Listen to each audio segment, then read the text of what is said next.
tipo sa lungsod sa Pinamungahan, posibleng madeklarar nga usa ka outbreak. 55 ka tawo na ang inisyal nga nalista nga adunay simptoma.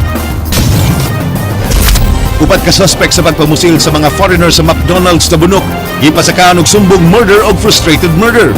Usa sa mga suspects gipangita pa sa kapulisan. Driver sa dump truck patay human napiit sulod sa 8 ka oras. Ang iyang gimanihon nahaybol sa Naga Uling Road. Usa ka balay naug daw sa sunog sa Barangay Lahog. Mga magtutulo nagmarcha alang sa pagpa-increase sa ilang sweldo ug pagpa-resign ni Presidente Aquino.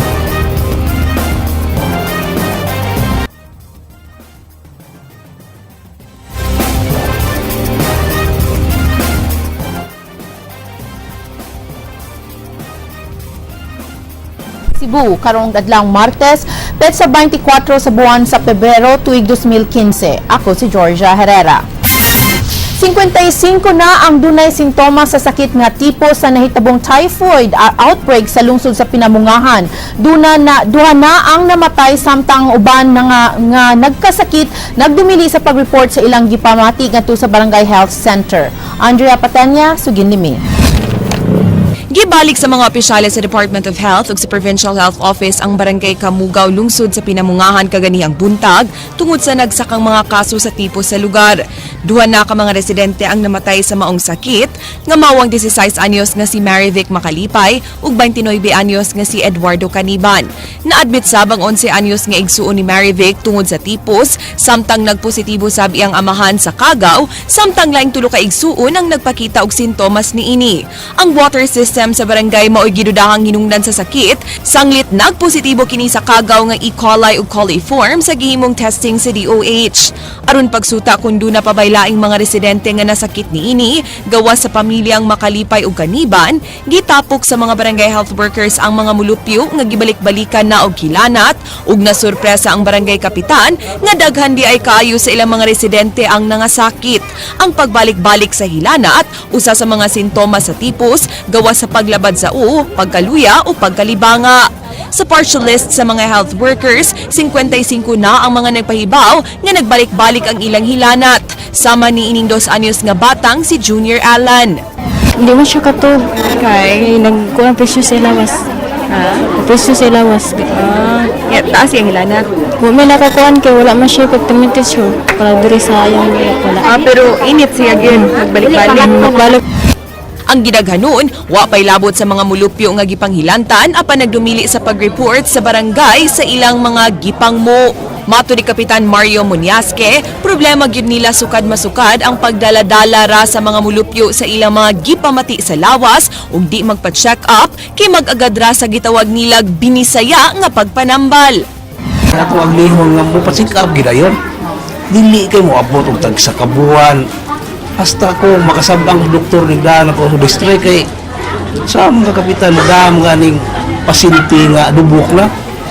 Yung sa doktor itakbo ko sa ginikanan. Mangutahan na ko moingon man bago pa. Uso diri ang binisaya nga tinambal. Una mas ang binisaya ni ako ginon ayaw yung saling ng binisaya. Good kay ang ato pa-check up kita. So ang nalakan ni sa painom anak. Tayo mga lana na tubig nga na isutsuwat ng papel, lunos tubig.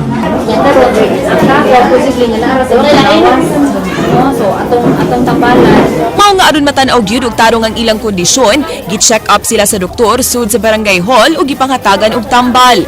Matud sa panguho sa Regional Epidemiology Surveillance Unit Dr. Renan Simafranca, posibleng matawag na og typhoid outbreak ang nahitabo sa barangay. Sa pagkakaroon, makaingon ta nga may posibilidad nga outbreak pero ato sang paaboton ang consolidated nga kaso kay karon nagsige pa magkonsulta si Dr. Fasciol o pila gyud kana gidaghanon. Kay initially atong Saturday pila ra man to kabuok, naalarma lang ta tungod sa katong dihay patay. Nya karon nang nagsugod nagpanggawas gyud ang katong mga masakit katong nahuman na sa ilang hilanat pero kinahanglan sa to sila nga makainom og antibiotic. Nagdasab ang taga-DOH og chlorine aron pag-treat sa tangke sa tubig nga nagpositibo sa kagaw. Nasayran nga dunay drum ang barangay alang sa chlorination kaniadto apan gitangtang kay naguba kini. I-test sab ug i-treat sa taga-DOH ang laing tinubdan sa tubig sa barangay nga gikuhaan sa ilang mainom. Samtang di pa mahuman ang water treatment process, nang apud-apud ang taga-DOH ni ining mga galon aron kasudlan og tubig na sagulan ni ining Aqua Tabs. Kay kuwang pa ang nadanga supply, hatagan usa og una kadtong mga residente nga nangasakit apan mubalik ang taga-DOH aron pagdaog duga nga supply. Nya, instructional gini nga dili dapat i-display ni sa mga bata. Kay ibaw sa sa mga bata. Kay limitado ra kining mga galon sa tubig nga gipangda sa taga Department of Health sa pagkakaroon, gipay mangnuan kadtong mga residente nga di maapura ni ini lakip na ni ini gitawag nga Aqua Tabs nga pabukala na lang gyud ang ilahang tubig sud sa napu ka minuto sa di pa kini imnon. Samtang gitahasan ng mga health workers nga mupadayon sa ilang house-to-house visits aron kumpletong malista tanang mga residente nga gipanghilantan. Andrea Patenia, News 5. Sa Dakbayan sa Danao, subling mipahigayon og water sampling ang Resu 7 aron masuta nga limpyo na gyud ang tubig sa dapit human sa diarrhea outbreak niadtong miaging duha ka semana. Leslie Camina de Vistil, Sugin Limi. Subling nagkuha og water sample ang Regional Epidemiology and Surveillance Unit kun Reso 7 sa Barangay Sabang sa Dakbayan sa Danao. Kini aron matino kung negatibo na ba sa kontaminasyon ang tubig sa maong lugar nga mohinungdan sa daghang trabahante sa Cebu Mitsumi ang nagkalibanga duha ka semana na ang nakalabay.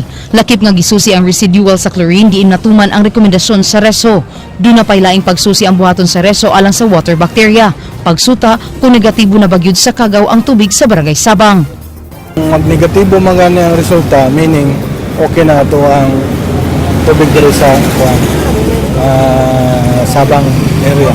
Ang kinahanglan na lang ma-corrected to katong atabay tapad sa bumba, katong septic tank na sa bumba, wala siya angay ma-korean.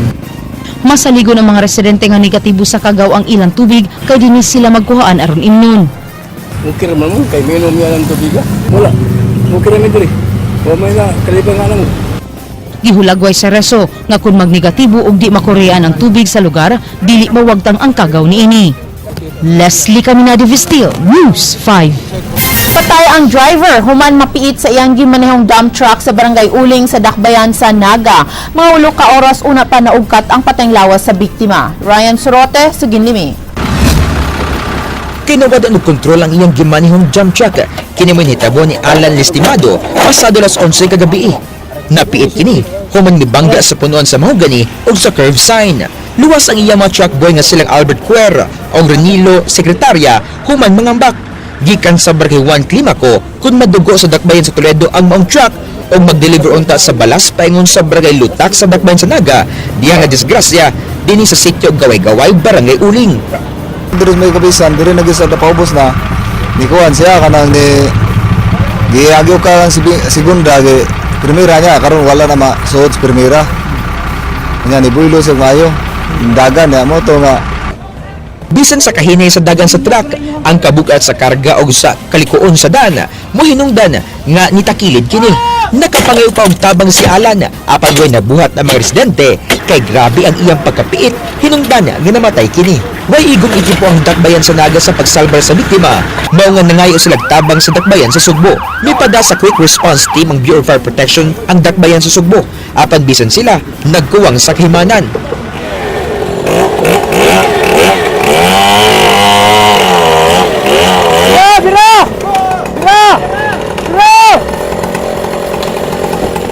Dagang pagang gisuwayan sa mga rescuers, gikan sa pagbira sa truck o pag-asa ini, apan pakyas sila. Tungod sa kakuwang sa ekipo o sa mga panghitabo samtang gipahigayon ang pag-ugkat sa pateng lawas ni Alan, magpito na ka oras, wa paghapon kini maugkat sa truck. Milugwa lang ang lawas sa biktima, diyan giwalis sa backhoe ang atop sa truck. Mga pasado las 7 na ganiyang buntag, naugkat ang lawas ni Alan. Nasayran, nataod-taod nang nabalaka si Alan sa depektosong brakes sa iyang gimanihong truck. Giklaro sa EMC Howler ang tag-iya sa dump truck nga giayo na nila ang mga guba sa 20 katuig ng truck. No?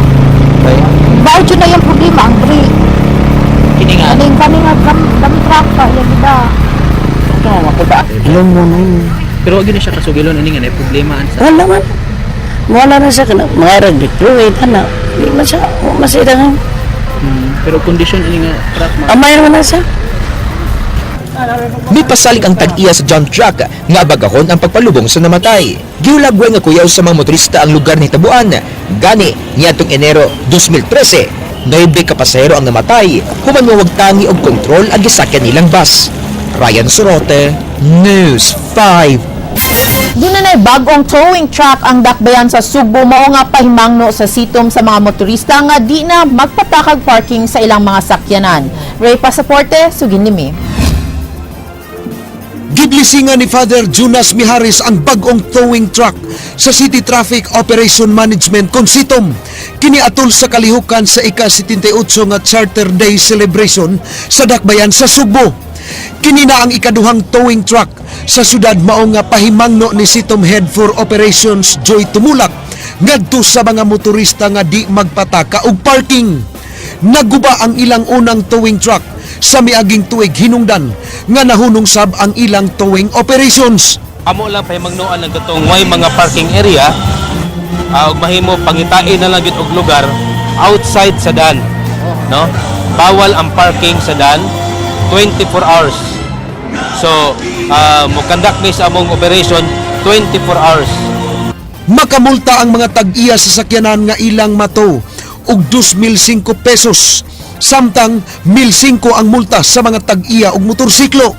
During sa time nga nagparking sila sa daan, wa na mo siya mato, pero amo siyang gitikitan, mo reflect ra gihapon na dito siyang bill. Once nga amo nang mato. So, once amo nang mato ang iyang sakyanan, di gyud niya malukat ang iyang sakyanan until such time iyang mabayaran ang violation plus ang pending. Nasayran nga mudagan sa napo kasakyanan matag adlaw ang ilang mato. Ray Pasaporte, News 5.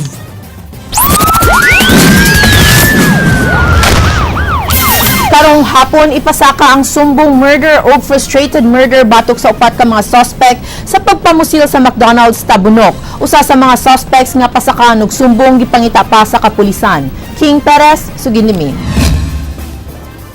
Tulo sa mga suspect mo'y anaan sa kustudiya sa kapulisan nga silang Alano Velo, Richie Edwin Jr. Ramirez Jr. ug Roger Cal. Nagpositibo sa gunpowder residue sa paraffin test si Velo ug si Ramirez. Samtang si Cal nga negatibo sa gunpowder residue, ilhon lang isip accessory to the crime. Si Cal mao igiila ni Ramirez nga nagpahuam kaniya og kalibre 40 nga armas. Samtang nagmatch sabang nakuhang armas gikan ni Velos sa mga nahipos nga kabhang ug bala sa crime scene sud ug gawa sa McDonald's Tabunok. Siya recovered kaning 40 caliber na-recover ni sa sukot team dito sa crime scene sa McDo. Then kami siya nga empty shell ug atong mga slug, na-request niyo cross match atong caliber 40 nga na-recover namo from the position of the arrested person, Alan Velos. Then ni-match siya na the same firearms ang gigamit. Gipangita pa sa mga pulis ang suspect nga si Dexy Gomonte alias Tata nga mao'y giila nga ikaupat nga suspect. Si Tata nakuhaan sa CCTV footage sa fast food chain nga mao'y unang migukod sa German National paingon sa second floor, din gipusil patay si Hafner gamit ang kalibre 22 nga armas. Misunod kang Tata si Ramirez isip back up. Sa meeting sa Special Investigating Task Force Hafner, mitambong ang mga higala o girlfriend ni Hafner na si Sheila Gimutaw. Si Sheila nga uban sa napatay nga German, mitudlo sa hulagway ni Tata gikan sa CCTV nga mao'y namusil sa iyang uyab nga si Hafner. Yes, I will be straight. I identified Tata personally because I saw him. But other things I would just want to say na let me absorb all the information muna because it's still shocking to finally face to face and to remember again what happened. So, but to confirm it, yeah, I identify Tata as one and the first one who shot my boyfriend. Hangtod karon way klarong tubag ang mga pulis sa tinuod nga hinungdan sa panaglalis, tali sa pundok sa Indian ug French, batok sa grupo sa mga Pinoy sulod sa McDonald's. Nagtuo ang kapulisan nga naaan lang ang German ug ang target sa mga suspects ang gikalalis nga Indian ug French. Gisuta pa usab sa kapulisan kung sakop sa drug group sa Talisay ang nalambigit sa hitabo. Na-establish ang motive yun siya. Kanang sa kay nahibang ka nga panaglanis yun, pero kung sa bilalisan siya. They, actually, after siguro when I file the case, I will answer your question. But as of now, there's a clear violation of a crime of murder and frustrated murder that took place. Karon nga i-file na mga reklamong murder ug frustrated murder batok sa upat ka mga suspect matud pa sa mga higala sa gipusil patay nga si Hafner na dili angay mabalaka ang mga turista sa seguridad diri sa Sugbo tungod lang sa madugong insidente dito sa McDonald's Tabunok. No. This was a random act of violence by individuals who have no concern for human life over a trivial incident, an argument between two other foreigners who are unrelated to these individuals. Those types of incidents happen all over the world, and it's the individuals who perpetrate them who are the problem, not Cebu, not Talisay. Si Michael mao'y gihuwat sa German National sa McDonald's Tabunok aron mangadto unta sila sa lungsod sa Oslob. King Perez, News 5. Misaad ang hepe sa kapulisan sa Dakbayan sa Talisay nga hatagan og proteksyon ang duha ka mga testigo sa nahitabong pagpamusilsud sa fast food chain sa barangay Tabunok niadtong Biyernes. Jinky Rosit, sugin nimi. Gipasidunggan sa Talisay City Government ang hepe sa kapulisan sa Dakbayan gumikan sa dali nga pagkasikop sa mga suspect nga mipusil patay sa usa ka German national ug pagkaangol sa French ug Indian national niadtong miaging Biyernes sud sa fast food chain sa barangay Tabunok. Nunot sa maong kalambuan, ang mga testigo sa krimen giingong nagsugod na og kabalaka sa ilang seguridad. Gipasalig ni Police Superintendent Carmelo Dayon nga ilang paninguhaon nga ipaubos sa Witness Protection Program sa Department of Justice ang duha ka mga eyewitness sa krimen. Di mahatag sa DOJ, under ang Witness Protection Program, naamatay LGU na mo sa pupo nila o protect nila. Muhatag sab si Talisay City Mayor Johnny V. De Los Reyes og 10,000 pesos ngadto sa duha ka mga testigo isip pahalipay sa pagtabang sa kaso. Karong hapon, gikatakdang pasakaan na og kasong murder ang tulo ka mga dinakpan. Salamat, hinaot unta nga daghan kaayo mga tao kasama ni Ana. Kay kung magpakahilom pa yung tatangan, mahadlok tatangan, kini atong Talisay, diyan ani sa mga negosyante, mahimong ni murag mintiring mamigaw ni. Jinky Rosit, News 5. Nalandig sa Tambalanan ang usa ka lalaki ug babae gumikan sa nahitabong pagpamusil sa sitio Santo Niño sa barangay Kinasangan, Dakbayan sa Sugbo. Nakadungog og usa ka buto sa armas pasado alas 9 kagabi ang mga residente sa nahisgutang lugar. Ilang ginadunggan nga misinggit og pakitabang ang biktima nga si Kenneth Fahartin, 22 anyos nga naigo sa iyang liog. Samaran sab sa iyang aping ang 25 anyos nga si Janine May Umiping dihang milahos ang bala nga miigo kang Fahartin ngadto kaniya samtang naligo sa puso. Gisuta pa sa kapulisan ug unsay hinungdan sa maong pagpamusil. Wala na, nisagit ko sa brako ni Igo ako. Baka nakita, daghan na. Ako na tayo nitawag ka, nalukoy ko. Pero ako yung nakita, wala.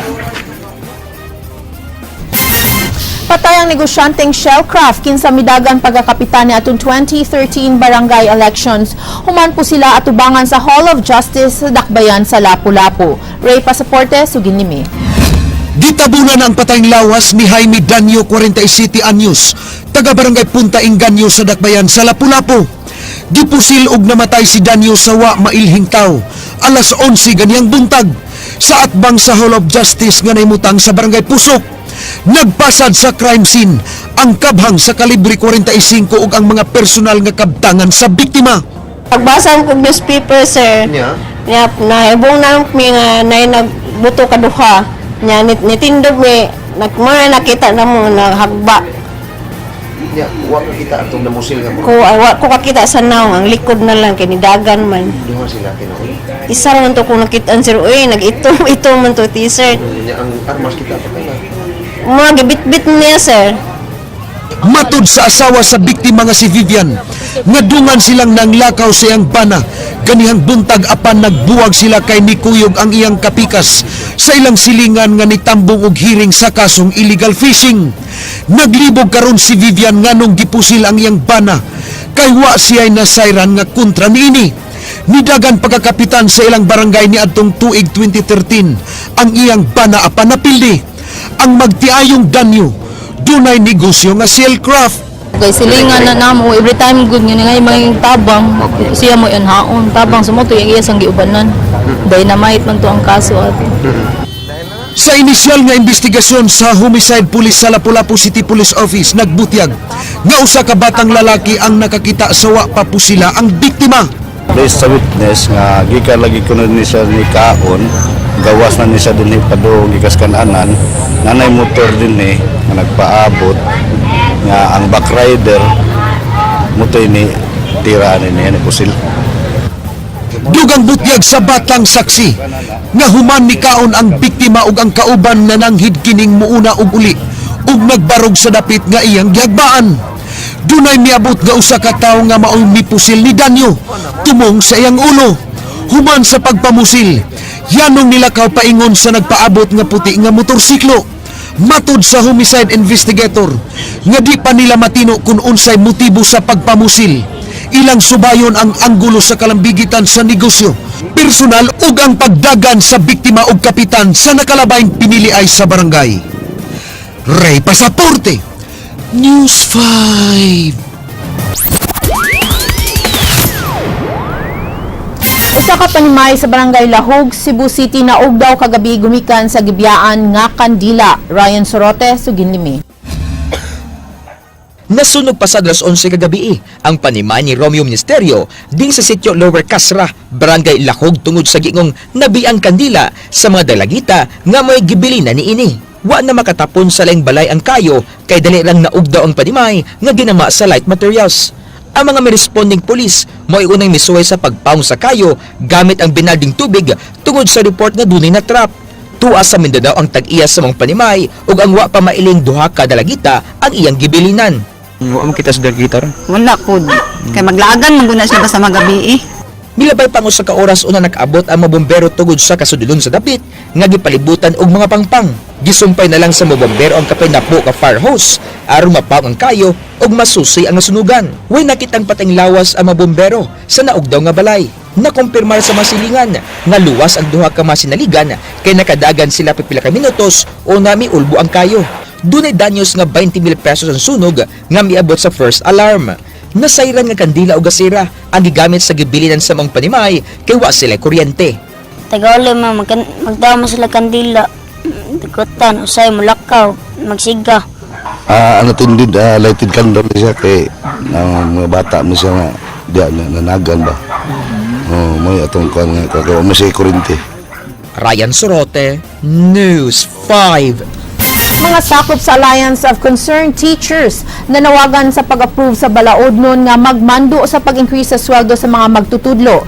Usa ka rally ilang gipahigayon karong adlaw dungan sa panawagan sa pagpa-resign ni President Noynoy Aquino. Jinky Rosit, Suginlimi. Sukad milingkod si Presidente si Noynoy Aquino wa naihunong ang pagprotesta sa mga magtutudlo sa rehiyon nga sakop sa Alliance for Concerned Teachers CONACT. Kaganiha, may paigayon na sab sila og laing walk for salary increase tungod sa padayon nga pagpakabutabungol ni Pinoy sa hangyo nga usbawan ang ilang binuwan nga suhulan. Hangyo nila nga gikan sa 18,000 pesos nga sweldo sa Teacher 1, himoon kining 25,000 ug himoon sab nga 15,000 pesos ang sweldo sa mga sakop sa non-teaching personnel sa DepEd. Ana sa gobyerno kung ato ikumpara sa laing nasod, ang mga teachers dito well compensated. Kami dire, although na ay budget nga gihatag ang gobyerno, pero dili gyud na siya igo para sa among mga teaching materials. 6,500 ka mga sakop sa act sa rehiyon ang nadismaya tungod kay wa gihapon naprobahi sa Committee on Appropriations sa Kongreso ang House Bill 245 nga dugay nang gifile sa representante sa act party list. Sagad kanila, nanawagan na sa pagpakanaog ni Pinoy sa iyang pwesto. Kung ako'y pangutan-on, mas maayo gyud tingali nga mo resign na lang gyud ang atong presidente kay kanang wa man gyud siya nahimo nga mga maayo. Labi na gyud sa mga government employees. Panghinaot sa mga magtutudlo nga sa di pa ang eleksyon, paminaw na ni Pinoy ang mulo di lang sa mga magtutudlo kundi lakip na ang ubang kawani sa gobyerno. Jinky Rosit, News 5. Gibutyag ni Father Jonas Mijares ang rector sa Basilica Minore del Santo Niño nga posibleng sa buwan sa Marso o Abril formal nga masugdan sa pagtrabaho sa kampanaryo niini human mahugno sa linog niadtong 2013. Matud ni Mijares dili sayon ang trabaho sa contractor niini kay ibalik man ang orihinal nga porma sa kampanaryo. Dubang ni Mijares nga nadugay ang restoration gumikan sa design sa kampanaryo. Hinon way idea si Mijares kung pilay budget niini apan iyang gipaniguro nga dunay budget ang simbahan.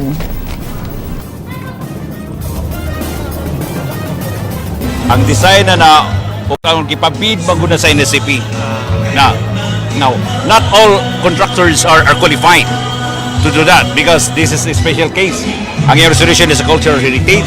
So very limited ang mga tao sa mga or ang contractors nga pwede nilang operan sa ilang bidding. So kahulata, hopefully, listen na mga kung full assurance ninyo na didihimuon, hopefully, within the month of March or April, ato masugdan ko na siya. Kaya again, Usa ka pribado nga kompanya mauna ang dumala sa Talisay Fishport. Among pantalan wa mapahimos lisod sa 8 ka tuig sukad kini matukod.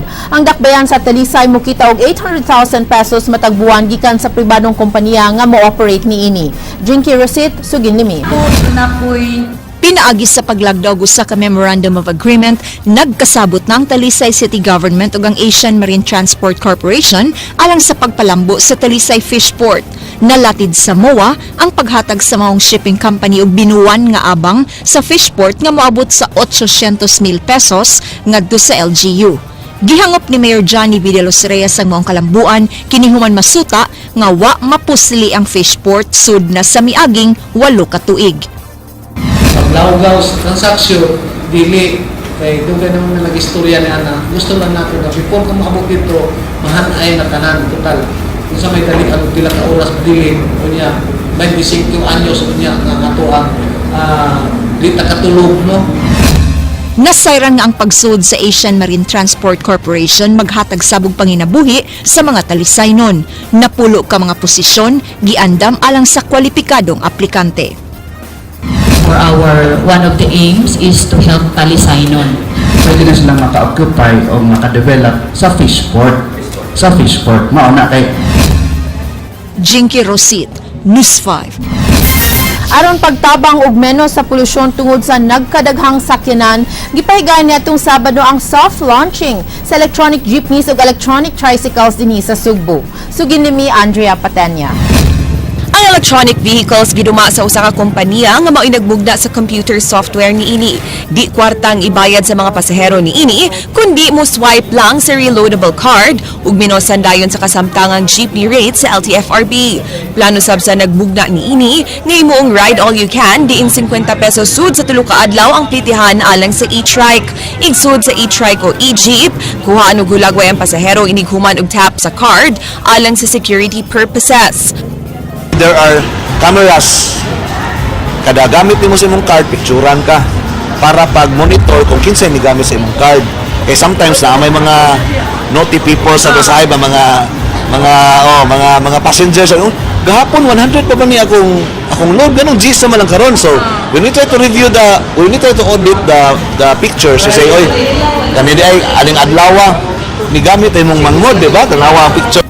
Magdepende sab sa profile sa kadaghanan sa mga pasahero ang mga music nga ipatukar o advertisements nga ipasalida sud sa e-jeep ug e-trike. This is having a fuzzy logic that it will try to determine the type of people inside the jeepney. So kung naidaghang pambabae sa ang advertisement, kamugawas. Kung bata ka ni andagan, pambata sa kung senior citizen sa lang mga advertisement sa atong ipagawas. Tag 420,000 pesos ang e-trike nga mudagan og 60 ka kilometro human ang 4 ka oras nga charging ug maka-accommodate kini og 7 ka pasahero. Tag 1.5 million pesos ang e-jeep nga mudagan og 100 kilometers human sa 4 ka oras nga charging ug dunay kini 20% seating capacity. Sa pagkakaron, giplanuhan nga mudagan pa og rota nga Labangon Tucolon ang e-jeep samtang sa Barangay Tisa magbiyahean ang e-trike. Ang Smart Communications mao'y midisenyo sa e-trike, diin miuyon sila nga kinahanglan na gyud ang environmental friendly nga vehicles karon. Nindot ang ilang class, no? Save Mother Earth. So, probably usa na siya sa makatapan siya. Andrea Patenia, News 5. Mukad to ang mga balita sa Aksyon Bisaya. Daghang salamat, ako si Georgia Herrera. Bisan asa, bisan kanusa, kapatid, kadilang kutob sa balita, Aksyon.